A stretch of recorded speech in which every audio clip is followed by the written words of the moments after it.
lecture on Sharia law. And as I mentioned, when we did Rukhsa and Azima, these are just some terms which deal with the law, but really don't have any good place to place them in the Usul al Fiqh, so we just sort of stick in the end. And this is the terms of ada and i'ada and qada. Remember when we were discussing the obligatory, the wajib, and we said that the obligatory or the wajib can be categorized into three categories.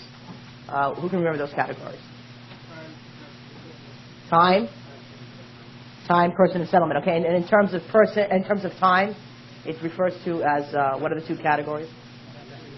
Latitude, right? Which is al-wajib, al-muwassi', right? The same for it, right? And then when there's a fixed time, it's called al-wajib, mudayyaq. Okay. So when you do an act of worship during its time, okay, it is called ada. When you do the act of worship within its time. Within its time. So, when the performance is within its time, it's called ada. When it is repeated,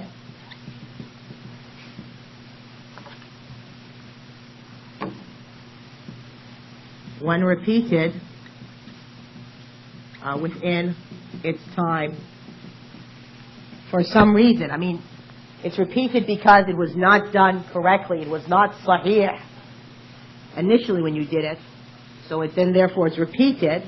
This is known as i'ada. And when the act of worship is done after its time,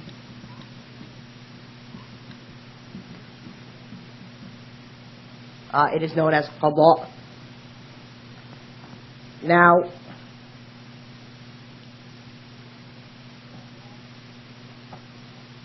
the qada would be when it's done after its time because either it was done incorrectly initially or because, for instance, one did not do that act of worship whatsoever. He fell asleep, right? He was working all day long and he got home, fell asleep on the couch and missed Maghrib prayer. Got up and it was midnight. Okay, so his praying of al-Maghrib and Isha is now it's referred to as qada. Okay, he's a new Muslim. He doesn't pray correctly. It's still within the prayer time, so somebody sees him praying incorrectly, teaches him how to pray. His second praying is called i'ada, and you do the prayer correctly within its time. For instance, it's called ada. And that applies for any other act of worship which is linked to time. Yes?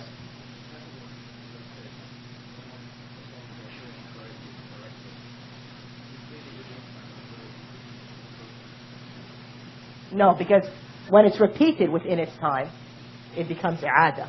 When the initial time, when it's, maybe I should put the initial performance, okay, within its time, that's called ada. Maybe that makes the definition a little bit more distinct. Okay. All right, so with the conclusion of those three terms,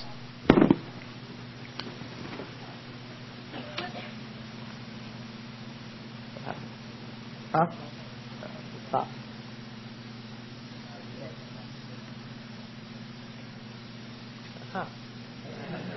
Okay. It's upside down. All right.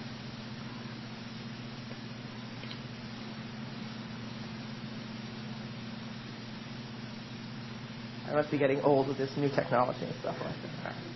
So now we have completed this definition. All the constituent parts for Sharia law. Sharia law is the divine address that pertains to the acts of the morally obligated and consists of a demand, an option, or a declaration. Yes?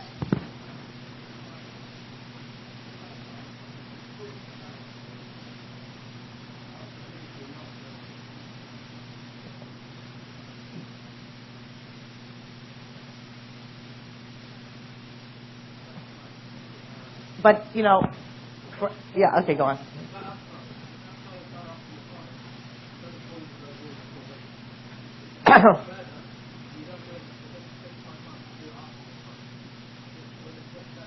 No, it does, because, for instance, you can take, like, the voluntary prayer. If it is in your habits, if you are habitually praying witr prayer, every single night, throughout the year, you pray your witr at the last of the night. And one day, you get up late, so you don't just miss witr, you also overslept and you miss fajr, and it's sunrise. But we know that we have to pray fajr prayer. We have to make the qada of fajr. Can one now make qada of witr? Yes, according to the strongest opinion of the scholars.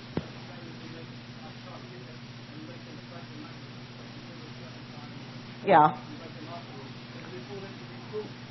It's described like that. I mean, it's described with that description.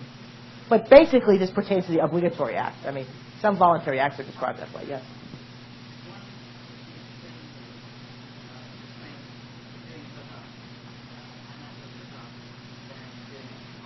No.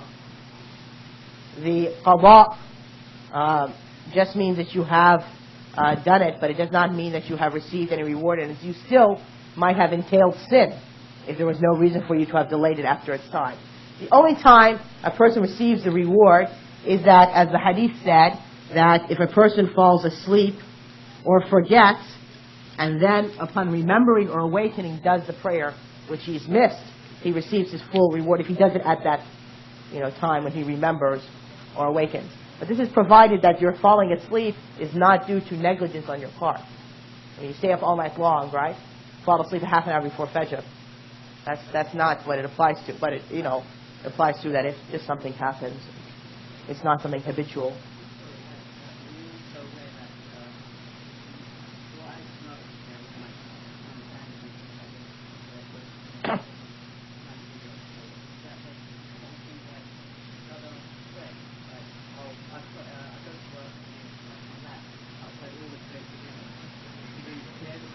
Yeah, I mean, yes, I've seen people who've done that. I mean, even though not from a Pakistani family, but I mean, Muslims, do sometimes do all their prayers at the end of the workday and so forth. That doesn't mean that they have not done anything which is sinful. The best they can hope for is that the obligation to do the prayer, right? That the prayer is, in other words, by them making up the prayer, doing it after its time. So the obligation before Allah to do the prayer has been fulfilled. That's the best they can hope for.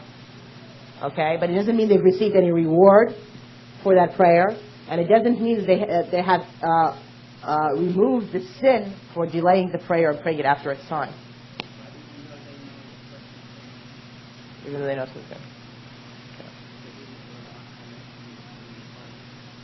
Right, I'm saying the best that they can hope for. I'm not saying that they definitely have removed that obligation before Allah. I'm saying the best that it can be.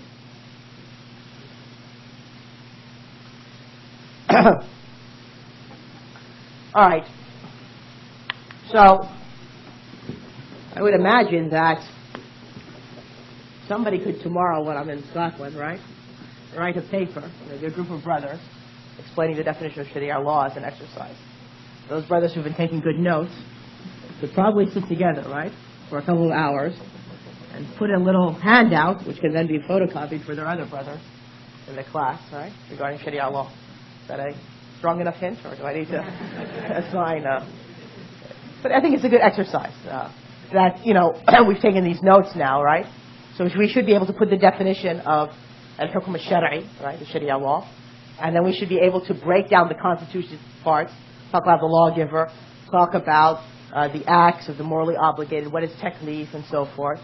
Talk about the demands, the four demands, the wajib, the mandub, the mubah, and the makruh, and the haram.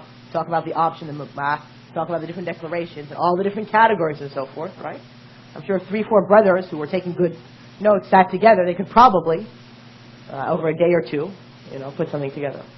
And that way, you'll have learned that topic well. Which is the idea, I guess, of coming to the class. It's not a requirement, but I just think it's a good measure of how much we've learned. Okay. Now that we have finished in our course study, remember we said we had the introduction, and then we had the lawgiver, and now we just did the Sharia law. So we've done 3 parts, and now we're sort of like in the 4th part of our course, which are the sources of Sharia law. Or, that's one way of looking at it. That's the way we're breaking in our course. But if we look at it in our definition, there's another way of looking at the issue, what we're going to be studying now, is that we're actually studying the address itself, right? The actual address. That's another way of imagining it. But for the way that I broke up the course, the heading is the sources of Sharia law, the 4th heading in our course. Or the actual address itself. Basically, the sources of Sharia law are many, because the scholars differ concerning the validity of certain sources. What we're going to do for the purposes of this course, that we're going to discuss 3 sources where there is unanimity regarding its validity in its essence. Although some of the specifics of these sources, there is a difference of opinion regarding the validity of certain specifics. Those sources being the Quran, the Sunnah, and thirdly, the Ijma'. We will discuss Qiyas, which the majority of the scholars consider a source of law, but we will discuss that under the section of the interpretation of the law, which is the next section. Okay, the book which I'm using as a guide for teaching this course, the textbook that I'm using, discusses Qiyas in this section, so therefore I'm just following that, the author's work. The sources of Sharia law that we were going to discuss, I said, are 3, the Quran, the Sunnah, and the Ijma'. I think it'll probably take us about 2 lessons to finish all these 3, or maybe 3 lessons. So we probably will just do the Quran, or maybe just part of the discussion regarding the Quran tonight. Okay, so let us start with the Quran. Regarding the Quran, there are a number of issues, legal issues, regarding Allah's book. Let's not forget, we're discussing the Quran now in a legal viewpoint. We are not discussing it from a theological standpoint, like whether is the Quran Allah's literal word or not, right? The Salaf, of course, the opinion of the people of the Sunnah, have it that the Quran is Allah's literal word. Some of the variant sects, look at the Quran as an expression of Allah's words and not being His literal word. We're not going to be discussing that matter. We're not discussing the Quran in terms of the specific regulations within the Quran. And for instance, what does this surah command or what does this surah prohibit? We're not looking at it like that.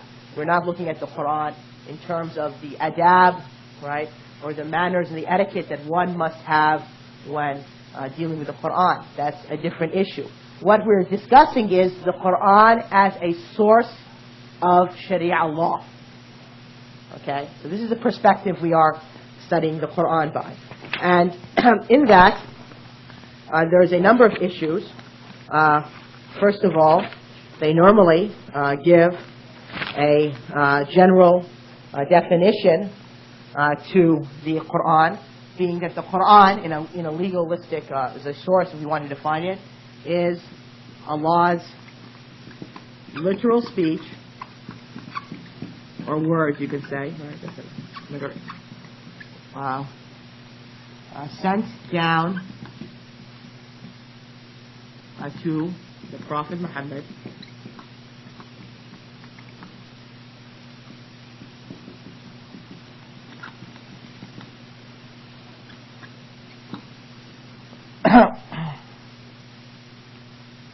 which we worship Allah through its recitation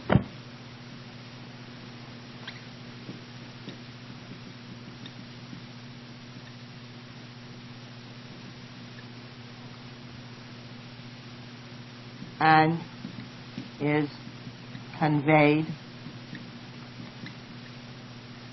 to us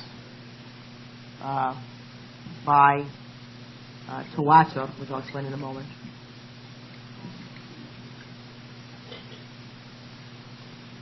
And is written in the masahif.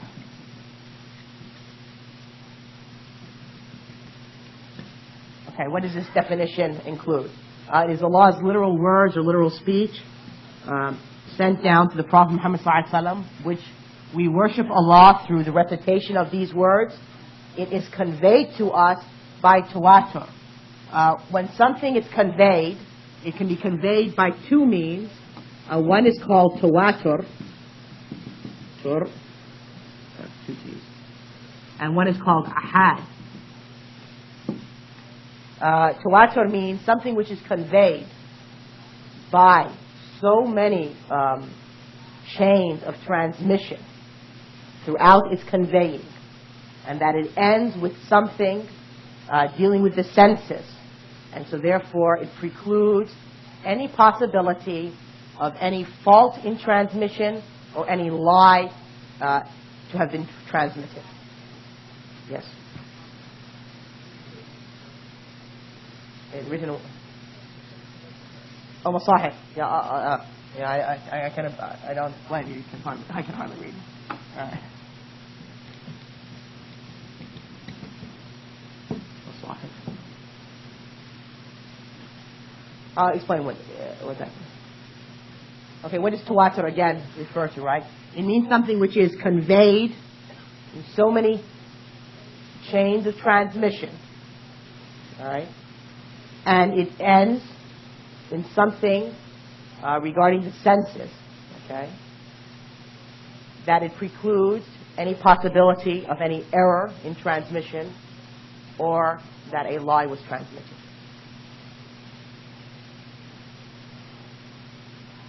So the Quran is mutawatir in its transmission to us in the sense that so many people transmitted from the Prophet Muhammad sallallahu alaihi wasallam.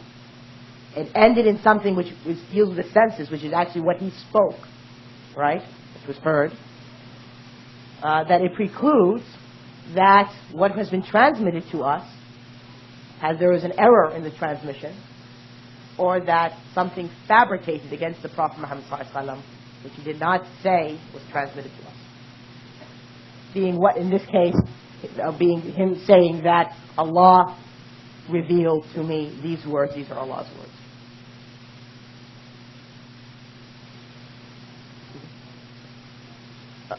Now, when something transmitted is not of the degree of tawatur, it's referred to as ahad. Okay. So in ahad, a lie could be transmitted, and also a fault in transmission, some error, something erroneous could be transmitted. Now, it's conveyed to us by tawatur and is written in the masahif. The masahif is the plural of the Arabic word mushaf, which I imagine most of us know. The mushaf is the actual Quran, right? The actual written Quran is called a mushaf. Masahif is the plural of that word. That's the definition of the Quran. Yes?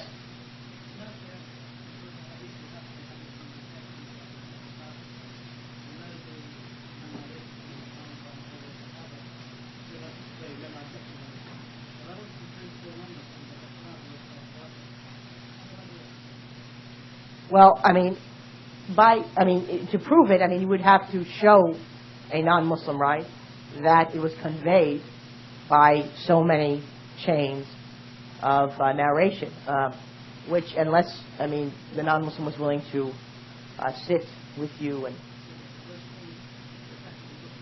Yeah, they are. But don't forget, the Quran was written, codified in a text, written text, very early. After the Prophet ﷺ's death. And so therefore the proof of its the issue of its tawatur, right, deals only with just those first few years until the time of Uthman, and he sent the 5 Masahif out to the different, or 6 to the different provinces. Yes. That's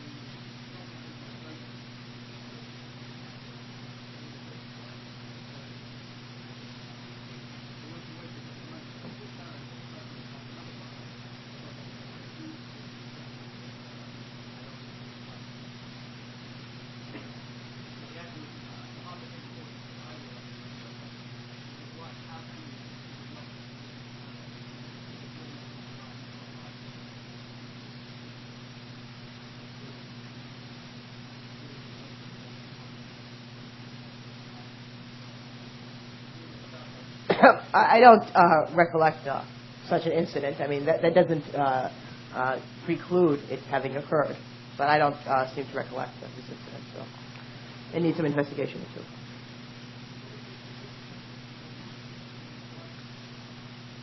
There's no number. Some people say 40, some people say 10, but there's really no numbers. Whenever something occurs and it's transmitted with such frequency that it precludes any lie having been originated and being transmitted, or something be transmitted erroneously, and it ends with something that deals with one of the senses. In other words, something was touched, heard, smelled, seen, tasted. No, it's higher. Yeah, it's the highest possibility of transmission of knowledge is by tawatur. Remember when we said that knowledge was two types? What were the two types of knowledge? Right. Necessary knowledge, right? And acquired knowledge. Acquired knowledge is something which you have to establish the proof for in order to show its soundness. Necessary knowledge is something which is determined by the senses, right? In the sense that you see something, you don't need a proof for its establishment, right? Not to do some sort of rational argument to prove it. You taste something, you touch it, you smell it, okay? And likewise, when something is conveyed to you by tawatur, all right, it is from the necessary knowledge. It doesn't need a proof and evidence to show its soundness or its validity or its reality.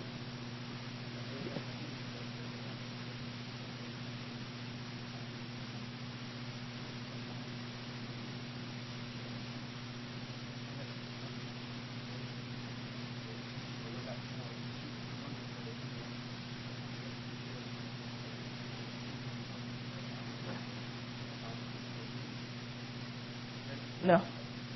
So let's just try to stick to the topic anyway.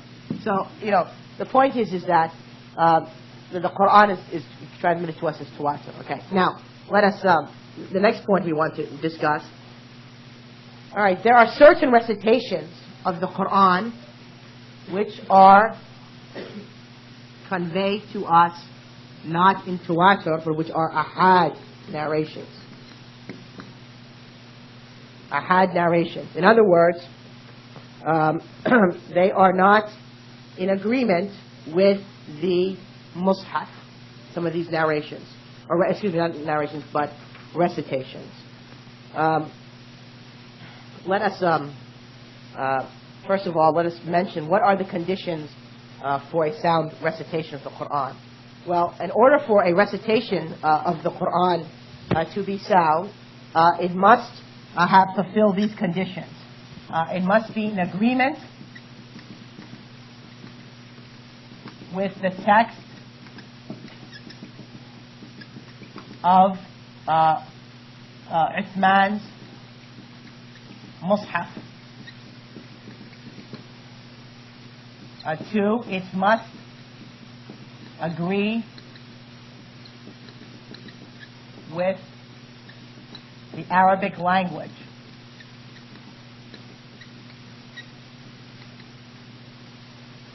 3, it must be conveyed with a sound chain to its narrator or reciter. So we can try to use the terms of differences in the hadith. Its reciter. Okay? And some people add a fourth condition that it must be conveyed in tawatur. Okay. So, a recitation, the initial mushaf written by Uthman had no diacritical marks, none of these fathas and kasras and dhammas, right? And had no dots upon it. And let me give you an example.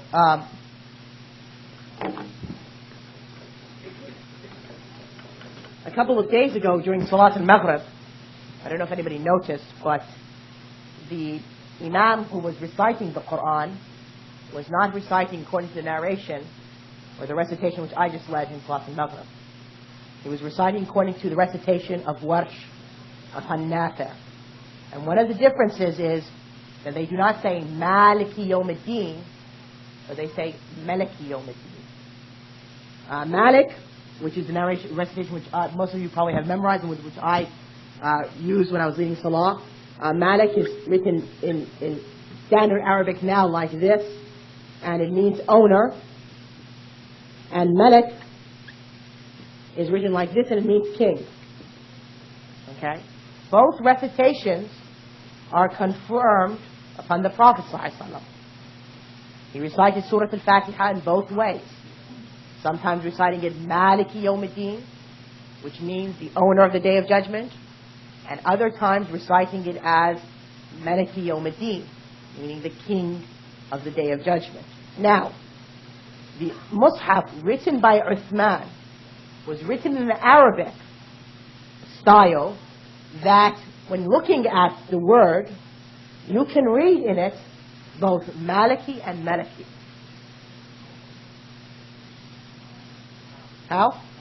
Because in classical Arabic, they would not write the alif for the word. Okay, and that's why if you open up your Quran now, you'll see it written like this. Okay, and you'll see a small alif written between the meen and the lam to indicate to you that since this Quran is written according to the recitation of Hafs upon Asim, to recite it as Maliki. But if you bought a Quran written in Morocco, or printed in Morocco, right, because they don't normally write Qur'an by hand anymore, okay, it will not have that small alif over there, because it's written according to the recitation of Warsh upon Nafi', which is the recitation of the people of Medina, and the recitation which most of us use, the recitation of the people of Kufa. Now, the point is that there are a lot of other words, okay, in the Arabic language, which the writing of the Mus'haf of Uthman allows for that. One is, just to try to think of some examples, is in Surah Al-Kahf. Remember, as I said, in Mus'hafs of Uthman there were no dots, okay, like before or after a letter. So let us put this word, okay, I'm going to put the dots for sheen, okay, yushrik, right? You can read this yushrik or tushrik, okay, means no one is, so the verse says, and no one is associated, وَلَا يُشْرِكْ فِي حُكْمِهِ أَحَدًا. The verse in Surah Al-Kahf says, and none is associated in his judgment. Okay? According to the recitation of Hafs upon Asim, which we recite in Surah Al-Kahf, and none is associated in his judgment. It's an information that nobody judges with Allah. Another recitation, I think it's a recitation of Ibn Kathir, but I'm not certain, reciting people of Damascus, has it recited as, when he is recited as tushrik, do not associate anybody, as an order, okay, a command in the judgment of Allah. Now, the Mus'haf of Uthman, having no dots to it, right, allows you to read it in both ways. Okay, and many other examples of the different recitations. Yes? Doesn't the same rule apply to what both mean? No, one is an information by Allah that none associates with him in his judgment. He's informing that there is no other power that associates with him in what he judges and decrees. And one is a commandment to you human beings. Do not associate anybody in his judgment. Do not judge to another law, for instance. Yes? He will both. Because the hadith of the Prophet ﷺ said the Quran was revealed upon 7 letters. 7 ahruf. 7, yes.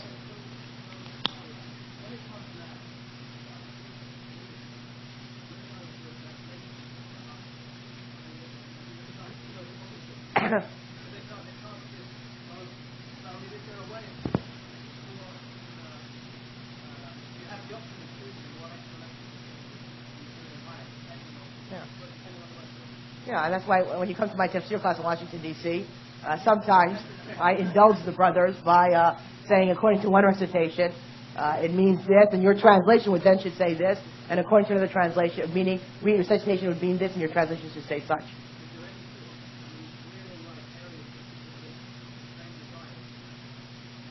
No.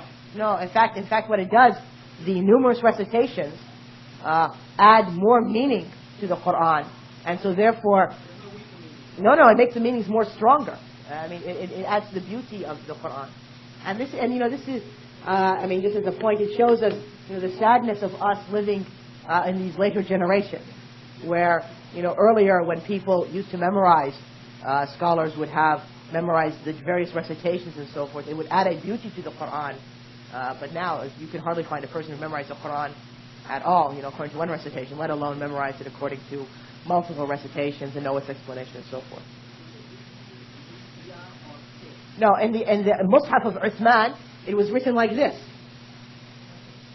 No, it was written in a way so for ya and ta, because these dots were only introduced much later. And just like the dhamma and the kasra and the fatha were introduced later only when people lost the Arabic language. And as a result, when it was written like this, in that case, you could read it as a ya or a ta. But what happens if somebody tried to read it as a ba or a na? A noon, that would make a problem in the meaning. So when people, because they didn't know Arabic, a lot of non-Arabs entered into Islam, and the time from the Prophet's period of his lifetime passed, and so even the Arabs themselves were not, they said, well, let's put these dots, make sure people don't start going away from the correct recitation by reading it incorrectly. So let's continue with our conditions, okay? So therefore a recitation must be in agreement with the text of Uthman's Mus'haf. It must be in agreement with the Arabic language. In other words, it cannot have something which grammatically is incorrect. It must be conveyed with a sound chain to its reciter. In other words, if somebody says that Ali ibn Abi Talib or Ibn Mas'ud or Ibn Abbas or one of the Prophet's companions heard the Prophet recite the Quran in this manner, that must be correctly conveyed, okay?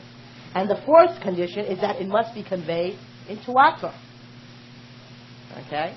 And so therefore, of the numerous recitations of the Quran, 7 recitations, the 7 recitations have nothing to do with the 7 letters, okay? Don't get confused. 7 recitations fit the definition of the Quran. All right? And of those 7 recitations, some scholars add 3 more, so it gives us a total of 10 recitations. And each of these 7 narrators have 2 narrators upon them. So in another sense, 7 times 2 equals 14. So for instance, what we recite now, if you look at the back of your Quran, we recite it upon Hafs, upon Asim. Asim is one of the 7 reciters of the Quran. And we recited Hafs upon Asim. The people of North Africa recited from Warsh upon Nafi'. And Nafi' was in Medina, and Asim was in the city of Kufa. And Asim's recitation goes back to Ali ibn Abi Talib, for instance, and some of the other companions of, it's mentioned back in the Mus'haf. Yes? In fact, who has a Mus'haf? Let me just read it with you. I want an Arabic Mus'haf, not one of these translations, which might not happen. Does it have the... No. No, I mean an Arabic Quran. Yeah. Because it's in the back of it, just to recite it for the brothers so we can...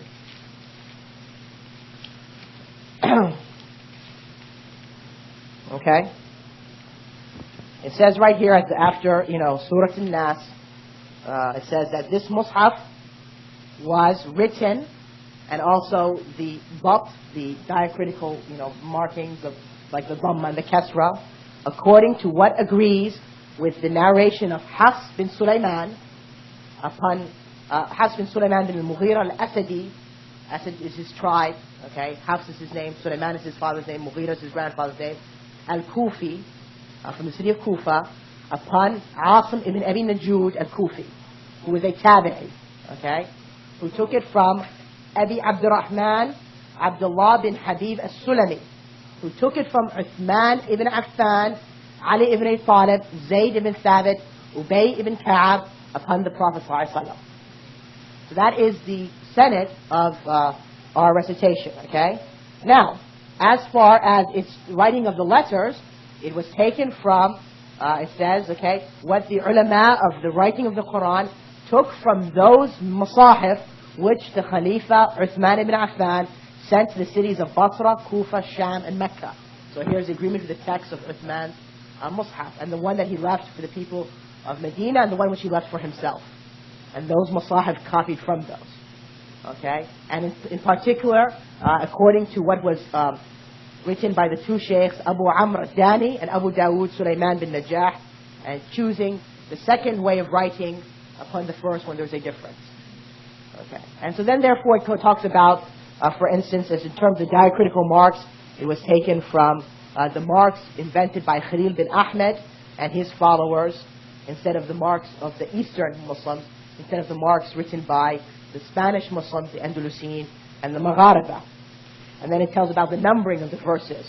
It was taken from the numbering of the people of Kufa, according to, as numbered by Abu Abdurrahman Abdullah bin Habib al-Sulami, who took it from Ali ibn Abi Talib, and so forth. And then also, you know, about the where you stopped in the recitation and so forth, it was taken from a Shafi'i.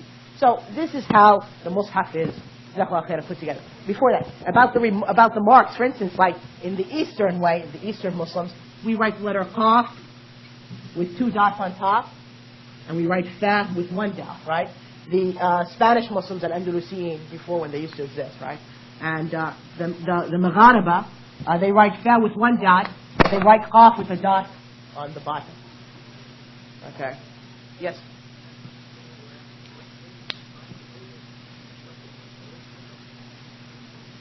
In terms of the Quran, yeah, it is said that there is a copy of the original Quran written by Uthman, one extant now in well, it was what is the Soviet Union, and that's what somebody told me when I was here, but I haven't come across that myself. I haven't read the article myself.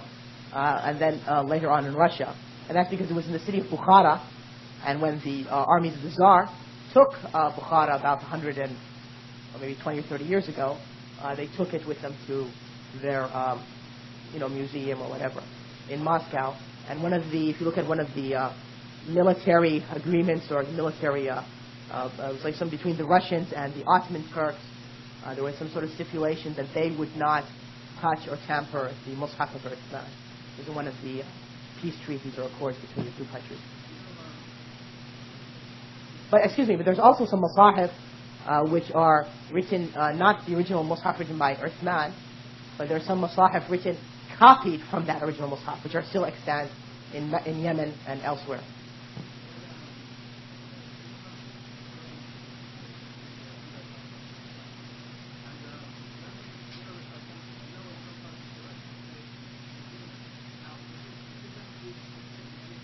No.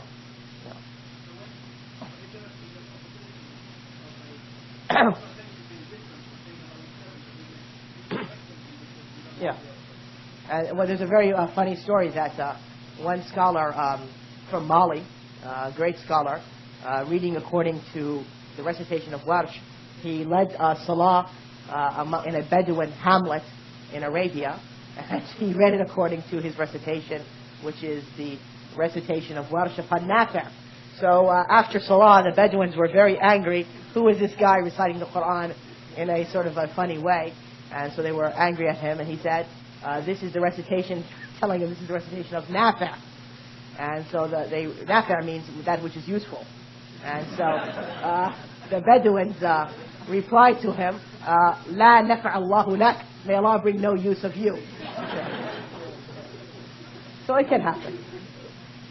And also in the hadith of the Prophet ﷺ Bukhari, one time one of the companions recited Surah Al-Furqan according to a recitation which the Prophet taught him, and Umar had not known that recitation, and so Umar dragged him to the Prophet ﷺ for tampering with the Quran. The Prophet ﷺ told him to recite, told Umar to recite, and he said, both of you have done well, because he taught them both to recite that surah and that one. Okay, but we want to get to the matter of Usul al Fiqh, brothers.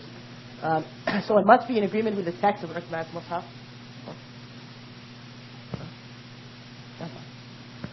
It's agreement with the text of Uthman's Mus'haf. It must be in agreement with the Arabic language, the grammar, right? It must be conveyed with a sound chain to its reciter, as we saw in our chain to the 4 companions, right? And it must be conveyed mutawatir, which is conveyed by so many chains that it precludes any possibility of a lie or an error in transmission.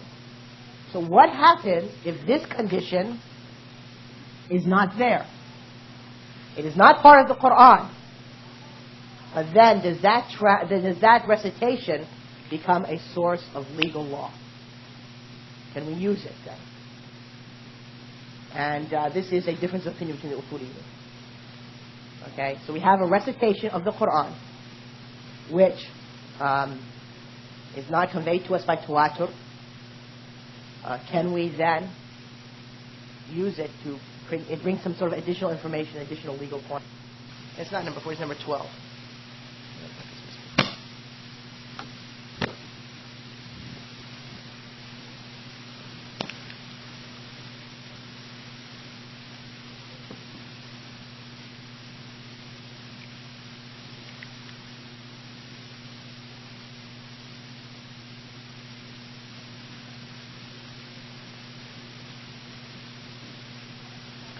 Okay, so the translation given in this translation, if the man or a woman whose inheritance is in question has left neither ascendants or descendants, meaning neither forefathers or children, but has left a brother or a sister. So the verse says, has left a brother or a sister, according to the recitation by Sa'ad ibn Abi Waqqas, he recited the verse, has left a brother or a sister from the mother.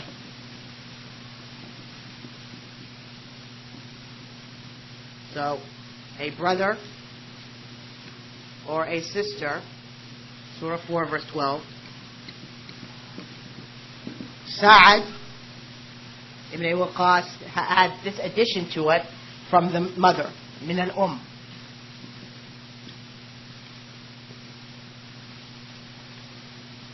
And so therefore, some scholars will not accept this as a legal proof because it doesn't fit the condition of tawatur. Alright? This was just a single recitation. It was not conveyed to us by such a tawatur. Alright? And however though, another group of scholars will consider this to be, even though not part of the Quran, to be a legal proof, and so therefore it would add an additional meaning to that. So it adds an additional meaning to that.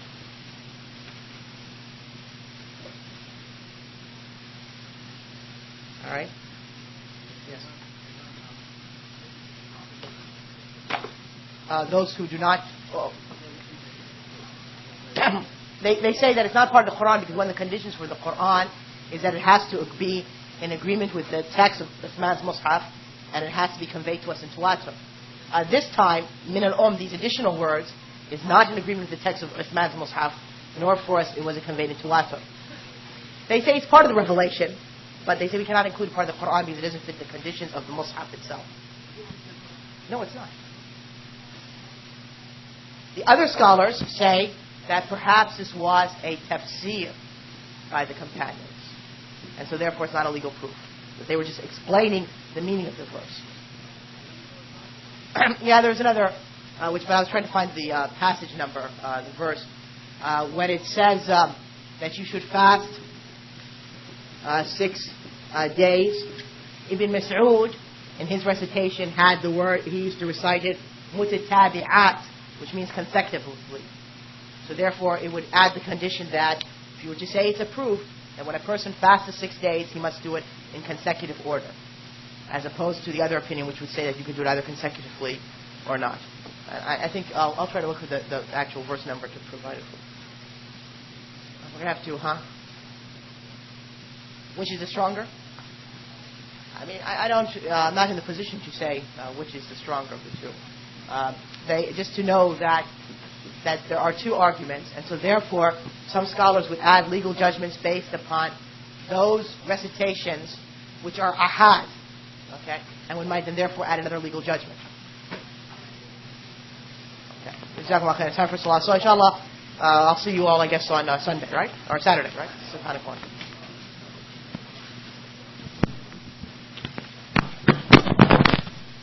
Okay, assalamu alaikum. Alhamdulillah. Wassalatu wassalamu ala rasulillah wa ba'd. Continuing in our discussion on the sources of Sharia law, we discussed the Quran in the last class, its definition, and we also discussed the ahad readings. Can anybody remind me what was the ahad readings, and what did we conclude regarding their authority as a source of law? And I apologize, my voice won't get much better than this. So.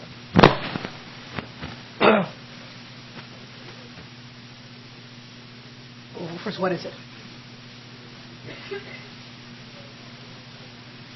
Or better yet, it was that recitation of the Quran which did not have the fourth quality of a tawatur, right? We said that for a reading to be included in the Quran, it had to fill how many conditions? 4 conditions, which were? Right, it must agree with the way Uthman wrote the Mus'haf. Second condition?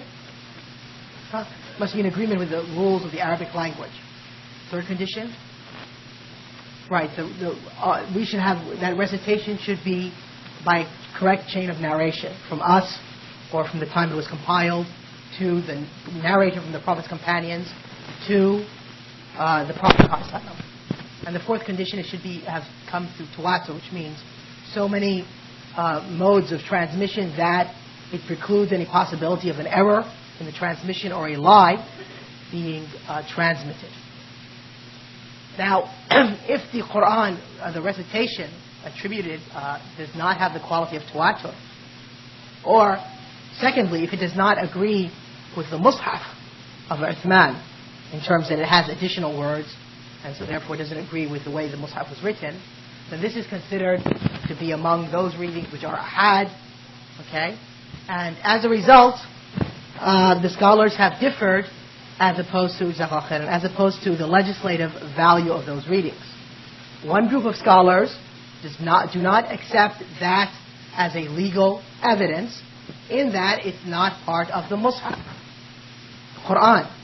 Another group of scholars argues that since it has been confirmed that that companion recited the Book of Allah in that manner, we therefore must accept that it is part of the revelation which Allah gave to the Prophet Muhammad ﷺ. And so therefore we can use it as a legislative proof. The other group of scholars who do not accept it as a legislative proof argue that perhaps the intent here by his recitation means his explanation of that verse. And so therefore by the addition of words, or by the fact that it was not transmitted in a tawatur, right, mode of transmission, that the implication is that this is his interpretation. And many of the narrations, or many of the recitations which are attributed to Ibn Mas'ud, that first body of scholars say that when it says in the qira'ah, or the recitation of Ibn Mas'ud, the intent is in the interpretation of Ibn Mas'ud. Radiallahu anhu. Is that clear? Is there any questions regarding that? Yes?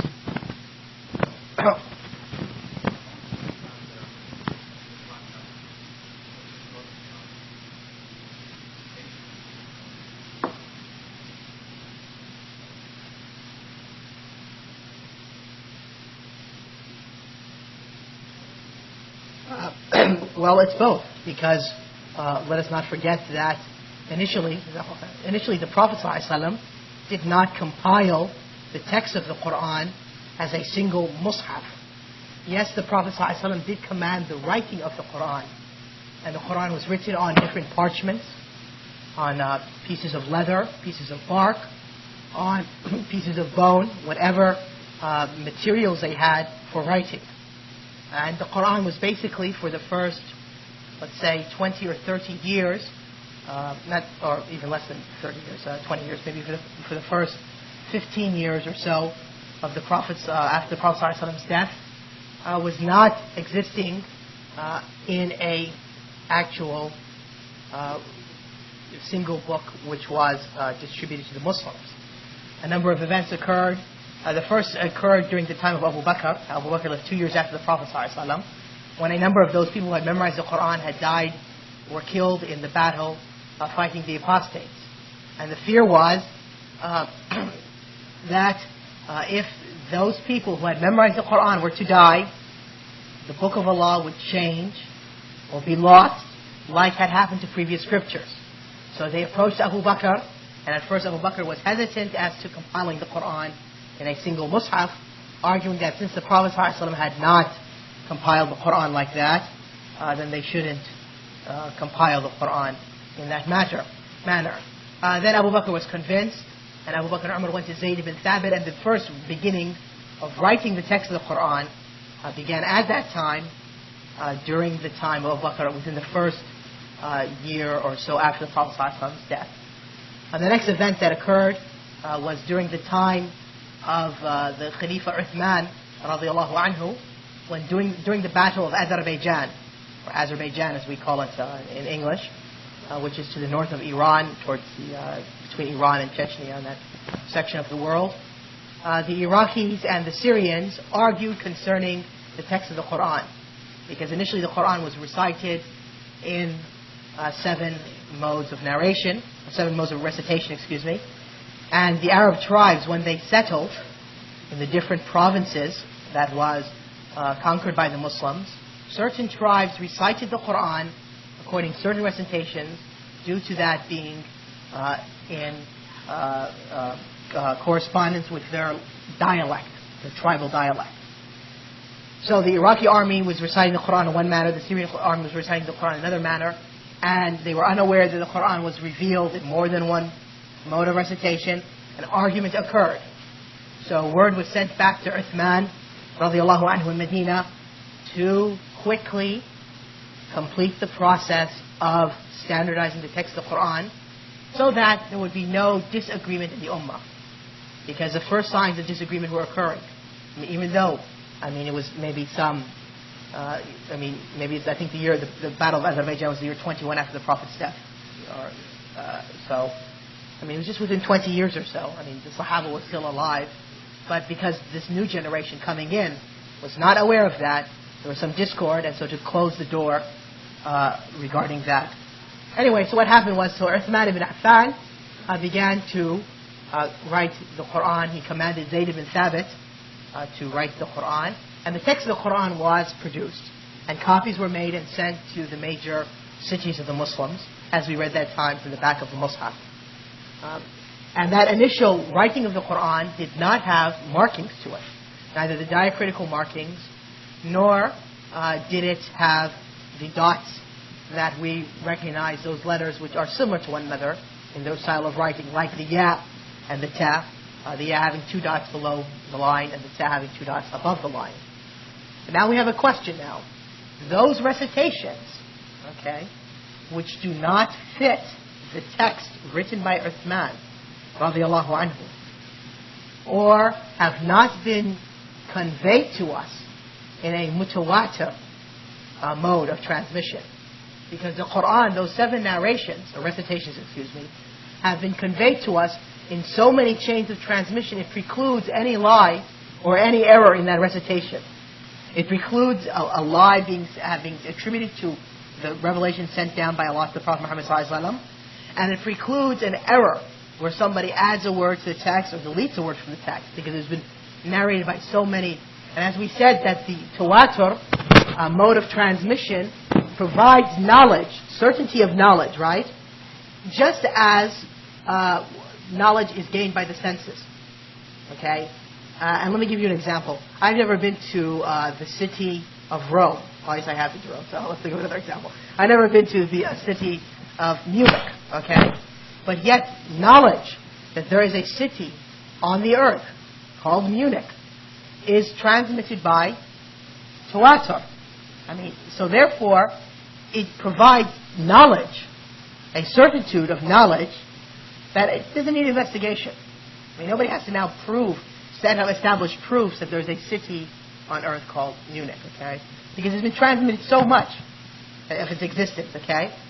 An event, World War II. I was not living during the time of World War II, but then there was a war called World War II, or titled that thereafter, and such and such occurred. Okay, Pearl Harbor was bombed, for instance.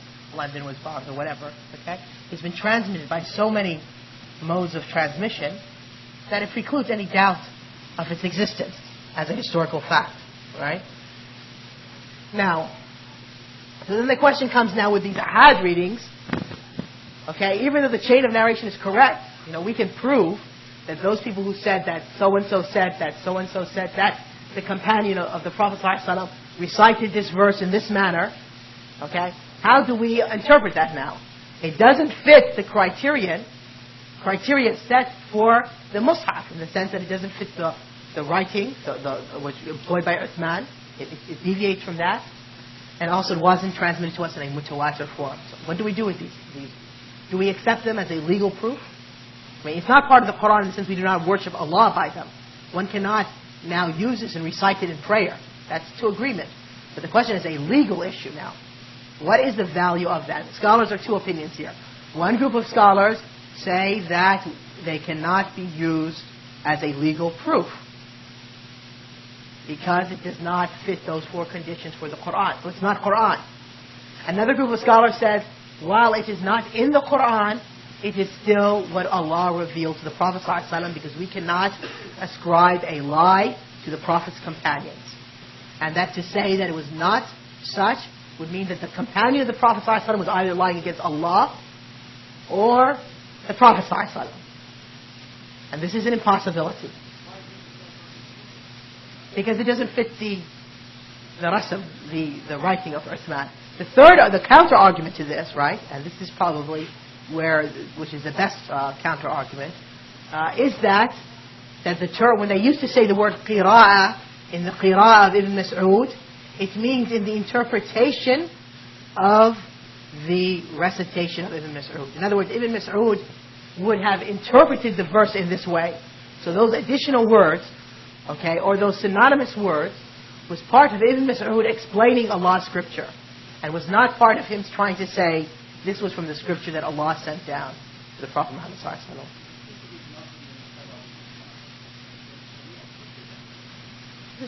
Yes. I can't make that decision for the Ummah of Muhammad ﷺ. Huh?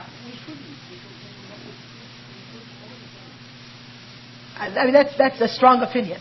I mean, and I personally, when I was taught the issue, I feel more comfortable with the first opinion, saying that it is not a legal proof, and that when they say it is in the recitation of Ibn Mas'ud, for example, it means in his interpretation of the recitation. But the fact that the debate exists, and the fact that there's a group of scholars who understand that to be part of the revelation, and based upon that, will make a legal deduction, or they'll extrapolate a legal ruling from that, cannot be overlooked. Because when we're studying Usul al Fiqh, we're studying law now, right? And so therefore, when a scholar is going to use one of these recitations to make a legal decision, we have to understand on what was his reasoning for that. Yes and yes.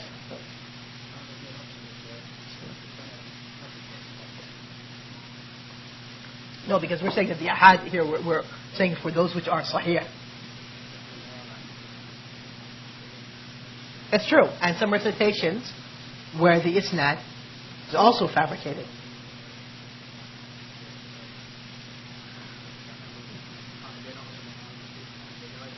One of the problems is that because the narrations, the chain of narrations, are so early, so the issue of these long chain of narrations of 5 or 6 or 7 narrators, which you have in the hadith, does not exist with the recitation of the Quran. Usually it's basically 1 or 2 or 3 narrators. So the time span is so short, it's not an issue. Yes? Well, that's the debate. That's the debate. How do we now interpret? We've come now centuries afterwards, and we find a book that's in the Qira'ah of Ibn Mas'ud. Did that mean that Ibn Mas'ud recited the Quran like that? Or did it mean that Ibn Mas'ud interpreted the Quran like that? The question about the value of the word Qira'ah as recitation or interpretation is an issue. Anyway, there's a whole science concerning the science of the Mus'haf. Okay. which inshallah ta'ala, if I come in the summertime and teach the course, we maybe do that. We don't want to belabor the point too much.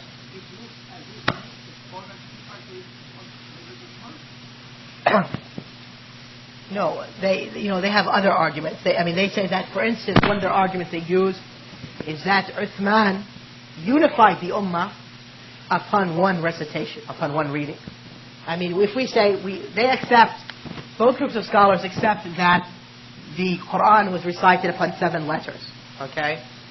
And so what they argue is that Uthman, in order to prevent the division of the ummah, right, unified it upon one of these letters. And that these other recitations represent the other 6 letters, okay?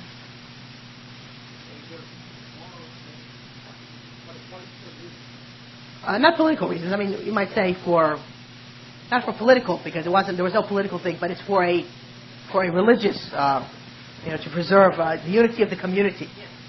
And so they say that, for instance, Uthman unified it upon the dialect of the tribe of Quraysh. And they argue that initially Allah revealed the Quran in these 7 letters, that's the way to translate it, part of the 7 types of recitations. The reason why was because the Arabs had different dialects. Arab tribes spoke differently. And in order to allow for the Quran to spread amongst the Arabs, Allah, as a means of mercy, sent it down in the 7 types of modes of narration. Then afterwards, when that first generation of Arabs had passed and the Quran became memorized amongst the people, there was no longer a need for these other variant dialects, because the dialect of Quraysh became the standardized dialect. And so therefore, these 6 letters were not included in the Mus'haf, which was written by, or commanded by Uthman to write. And what Uthman did, if you look at the narrations, is that they burnt all other texts of the Quran that was available. Anybody who had a text other than that was burnt. And perhaps if there's a copy of Sahih Bukhari upstairs, we can just maybe photocopy that incident. Maybe I can send a student upstairs to. If you look at the Sahih Bukhari, the book of the Mus'haf, the Tafsir of the Quran, I think it's volume 4 or 5. Now together with the Quran, it's a long hadith. Just photocopy those pages for the students. Okay, we'll take one more question regarding this, and we have to go on. Yes.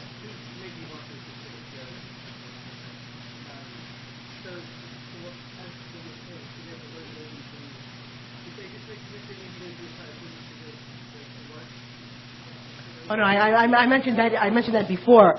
Was that that what we have to distinguish is that the 7 readings that we talk about now, and the 3 additional readings, okay, are not these 7 letters. They're not these 7. All these 7 readings go back to the Mus'haf of Uthman. So, it's understood by that group to be all one letter, one letter by that group. Okay. According to one opinion, according to the other opinion, they're comparable. So, anyway, it's a very long issue, and it's also very interesting, and we could talk a lot more. But unfortunately, the scope of the lecture, the course, does not allow us to go any further. Okay, so likewise, we now come to the topic regarding the Quran, regarding those verses which are muhkam and those verses which are mutashabih.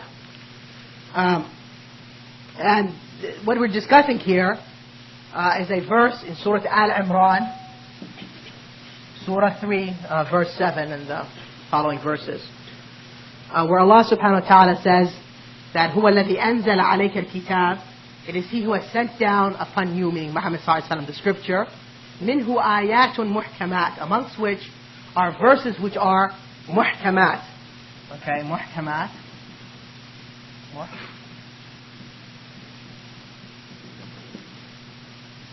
Okay, so there amongst these verses sent down are ayat al-muhkamat. Hunna umul kitab. These are the or the foundation, you might say, of the scripture.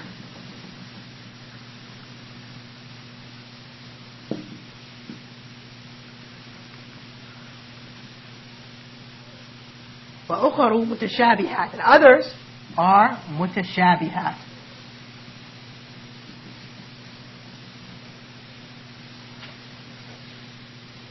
Then Allah says, فَأَمَّا الَّذِينَ فِي قُلُوبِهِمْ زَيْغٌ فَيَتَّبِعُونَ مَا تَشَابَهَ مِنْهُ.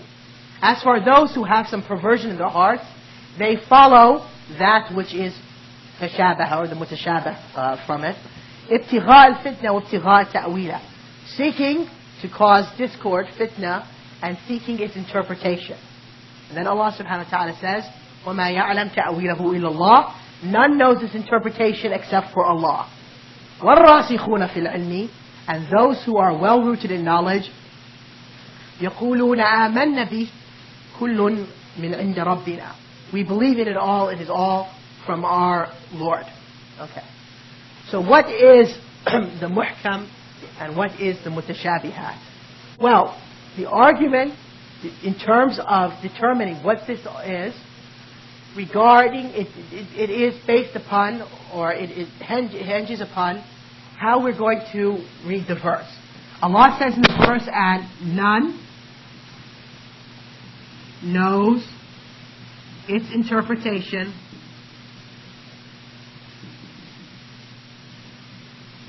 or ta'weel but Allah, and those firmly rooted in knowledge say.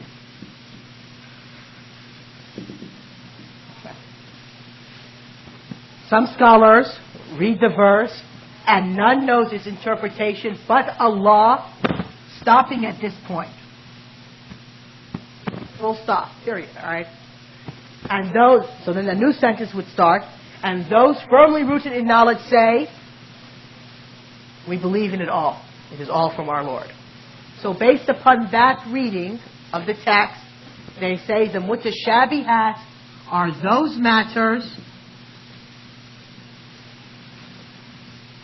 which Allah alone knows its meaning.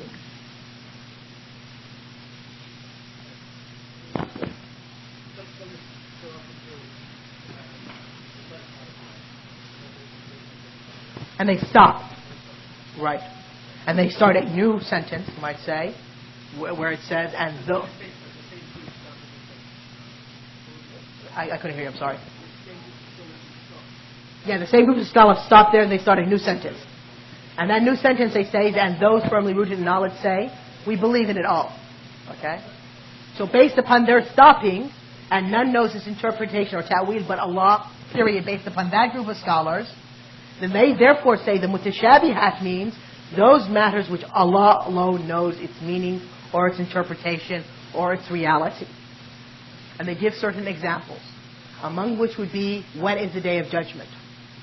Precisely.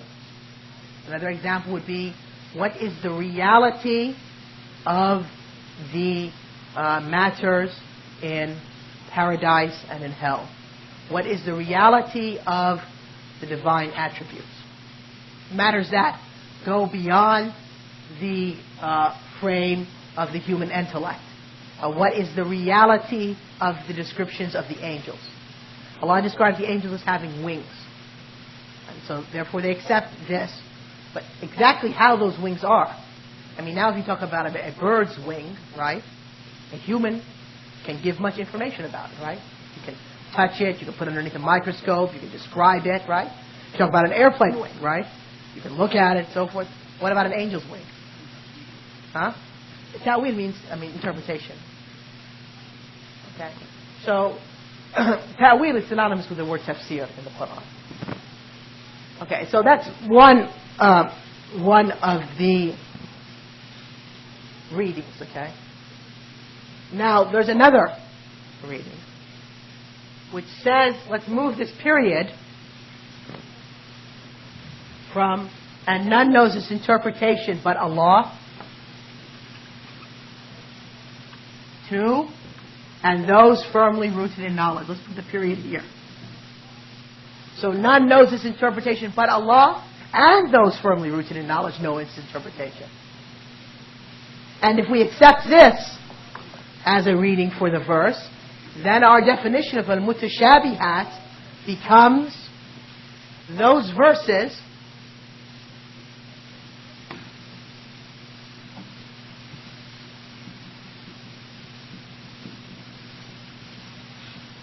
which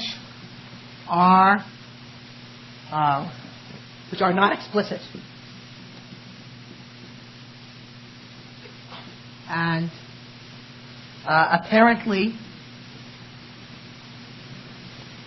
seem to be contradictory.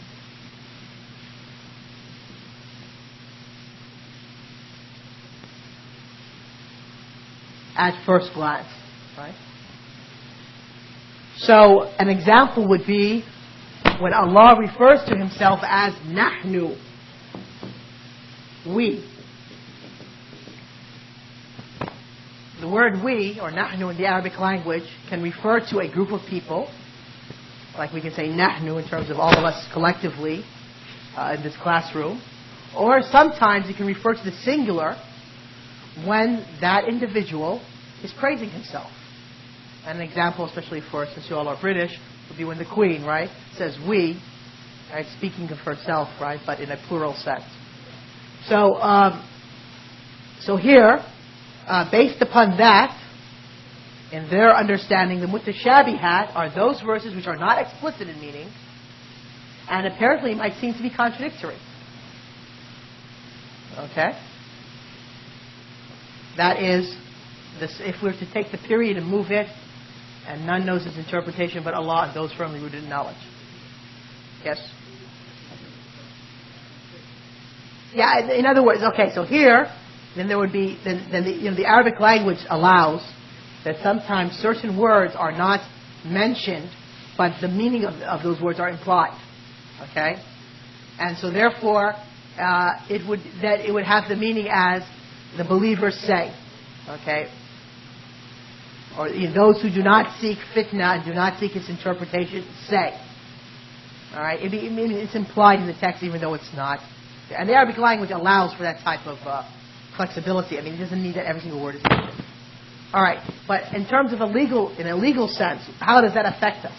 Well, if we take the first interpretation and we put the period over here, then there's no reason to try to interpret these mutashabihat.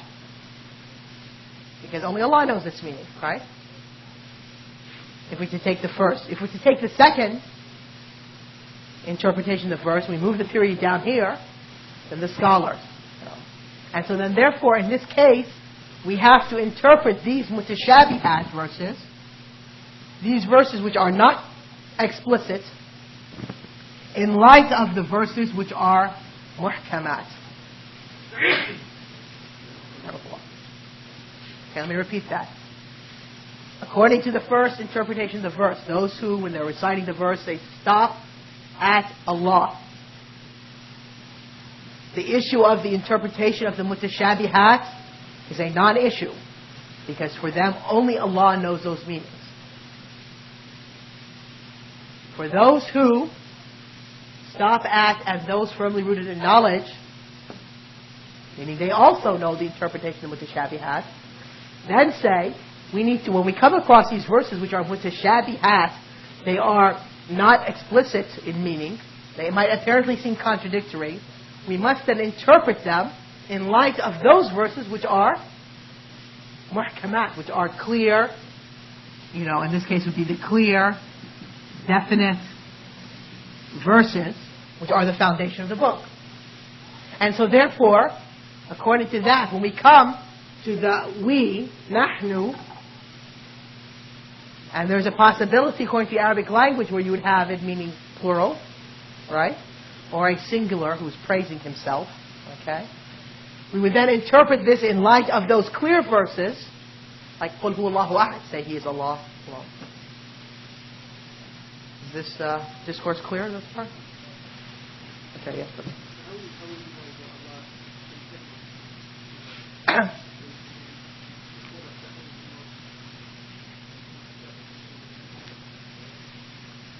No, No, I mean, why not accept both interpretations? That we can, some of the verses, right, only Allah knows its meaning of, and there are other verses which are mutashabihat in the sense that the meaning which is not explicit, and therefore should be interpreted in light of the muhkamat. I mean, why not accept both, and they're not contradictory, right? Huh?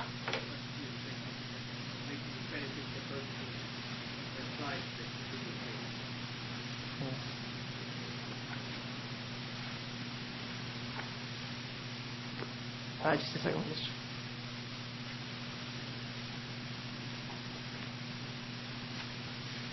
Can you photocopy it for the class though? Okay. Anyway, so the library or the office is closed, and but we have it over here now.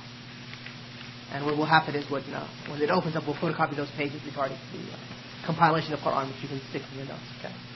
The incident I referred to about Uthman compiling the Quran off the incident of Azerbaijan.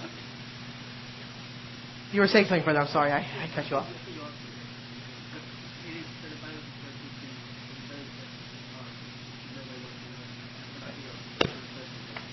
Right.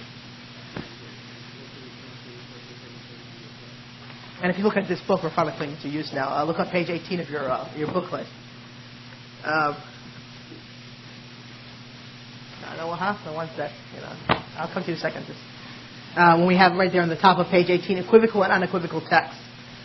Similar to this is the existence of equivocal muhkam and unequivocal mutashabih text. It is required to interpret the unequivocal text in the light of those which are equivocal. That's the rule. As long as you know that, you've got the lesson. Yes, brother.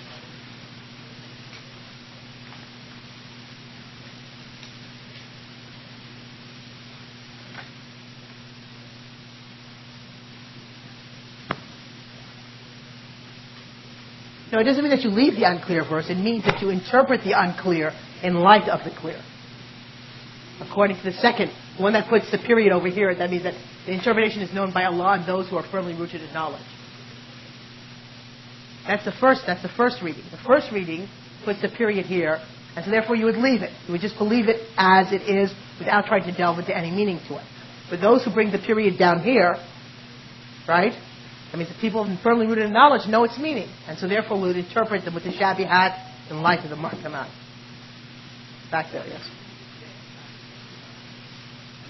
Yeah, or we can say we interpret the unclear in light of the clear. Okay. According to the second reading which puts the period there. Yes, brother.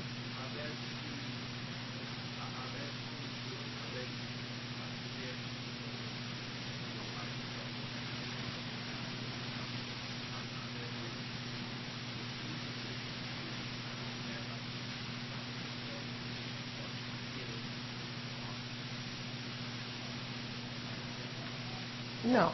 I think that would be contradictory. By them saying that, it comes over here and those firmly rooted in knowledge, right? Since Allah says those firmly rooted in knowledge knows its interpretation, because there must be some human beings who know their interpretation, right? Yes. Yes. Okay. Inshallah. Yeah, okay. Yeah, what we're talking about is Surah 3, verse 7. Surah 3, verse 7. If somebody has a Quran to hand, the brother might help him to go along. Okay, read the verse for me. Just the English translation of these sufficient.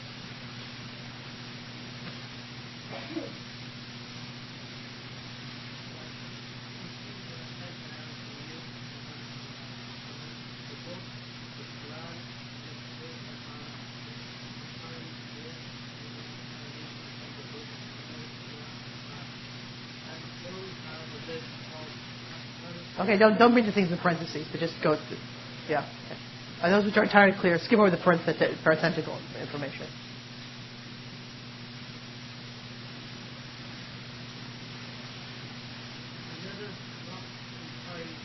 Okay, those are not entirely clear. Okay, then continue on. All right.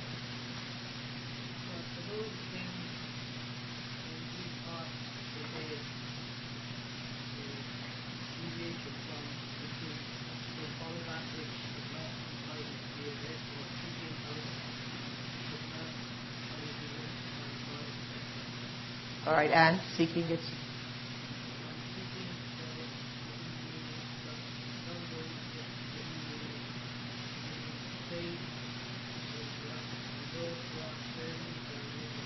Okay, see that? Save Allah and those firmly grounded knowledge. That's what we're talking about over here. Okay, the translator, by translating ta'wil as hidden meanings, it's an incorrect translation, because ta'wil doesn't mean hidden meanings, it means interpretation. So, and none knows its interpretation, save Allah or but Allah, and those firmly rooted in knowledge. So the question, brother, is that, do we understand that the and over here means that none knows its interpretation, but Allah and those firmly rooted in knowledge? Or do we say that none knows its interpretation but Allah, period, new sentence, and those firmly rooted in knowledge say? Depending upon that, we would have one of two positions regarding those verses which are mutashabihat. If we say that those firmly rooted in knowledge know its meaning, then therefore we interpret the mutashabihat in light of the muhkamat. If we say that none knows its interpretation, then we say the mutashabihat is ininterpretable, and we just deal with the muhkamat.